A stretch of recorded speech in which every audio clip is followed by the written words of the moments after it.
With the heat like this, it's also essential to find ways to cool down, and especially to keep their children cool. In Saco, some families feel like they've found the best of both worlds. Our Pearl Small reports.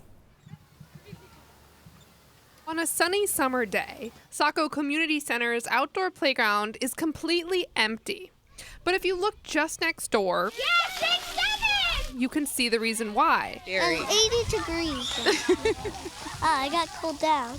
He's gonna cool down. As Tuesday gets close to triple digits, parents like Carrie Pellerin are opting to take their children to places where they can keep them safe in the extreme heat, like the center's new splash pad. I actually think for parents, it kind of gives you a sense of peace knowing that your kids can cool down instead of be running around and sweating. The splash pad, which opened in May, is something Pellerin says she feels lucky to have in her community. I like that parents will have something like this because although I think it's wonderful to be able to take your kids to Funtown, Aquabog, and things like that, which are obviously up the road, I think not every parent can do that all the time. Ryan Summer, director of Saco Parks and Recreation, says they wanted to add the splash pad to allow people to enjoy even the hottest days of summer completely for free and without worry. And on a 100-degree day, if you don't have a splash pad or a cooling center, people just kind of hunker down inside. They don't get out. They don't get to enjoy. Over the last few days, the pad has already brought dozens of families out, and Cheryl Sardo's kids say they've turned cooling off into a game. We usually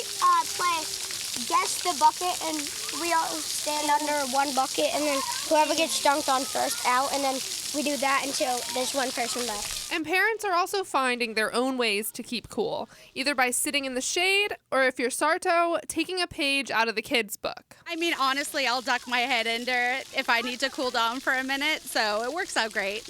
I hope other communities do this as well. It's awesome. In Saco, Pearl Small, News Center, Maine. Looks like a really good time. The splash pad is open from 10 to 7.